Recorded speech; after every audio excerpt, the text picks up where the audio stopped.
Halo, pada kesempatan kali ini saya akan memaparkan materi mengenai problematika otonomi daerah pada kawasan industri di Kabupaten Magelang.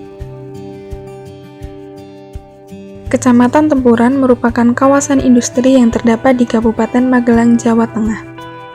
Terdapat lebih dari 10 pabrik yang beroperasi di wilayah tersebut.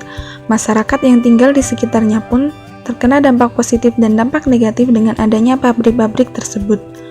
Dengan adanya kawasan industri ini, banyak masyarakat sekitar yang merasakan dampak positif dalam segi perekonomian. Tak hanya dampak positif dalam segi ekonomi, namun keberadaan pabrik tersebut juga membawa dampak negatif terutama limbah dan polusi. Masyarakat yang tinggal dalam radius 2 km dari pabrik mengeluhkan polusi udara dan limbah yang mempengaruhi lingkungan. Limbah pabrik yang gagal didaur ulang juga berpengaruh pada penurunan hasil panen warga masyarakat. Ditambah pada akhir-akhir ini, terdapat beberapa pabrik baru di wilayah Tempuran yang sedang dalam proses pembangunan dan akan segera aktif beroperasi. Dengan pembukaan pabrik baru tersebut, maka mobilitas masyarakat meningkat. Akibatnya, setiap pagi dan sore tercipta kemacetan di wilayah pabrik tersebut menuju jalan raya di wilayah Magelang. Ditambah lagi, dengan adanya kerusakan infrastruktur seperti jalanan yang berlubang sehingga sering menyebabkan kecelakaan. Sebagai tindak lanjut dari dampak negatif tersebut, warga lokal mendesak kepada kepala daerah terkait untuk mengadakan perbaikan jalan. Penyelenggaraan jalan memang menjadi tanggung jawab pemerintah pusat dan pemerintah daerah.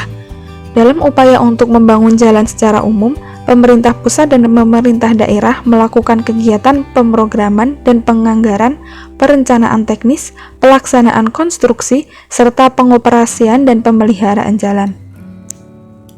Dana pembangunan jalan dan jembatan bersumber dari APBD atau APBN yang diperoleh dari penerimaan negara atau daerah, maupun dari pinjaman atau hibah dari luar negeri.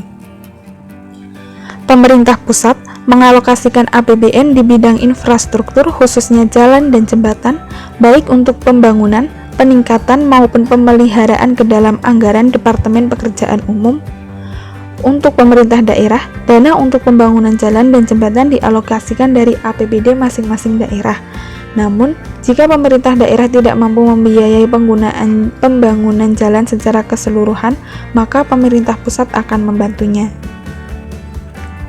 Sehingga, solusi yang kami tawarkan sesuai amanat dari tujuan otonomi daerah yaitu, yang pertama, pembatasan izin secara tegas untuk pembukaan lahan sebagai pabrik di wilayah Tempuran.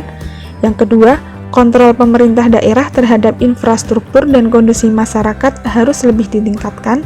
Yang ketiga, mengalokasikan dana APBD sesuai dengan peraturan yang berlaku sehingga mutu daerah tetap terjaga.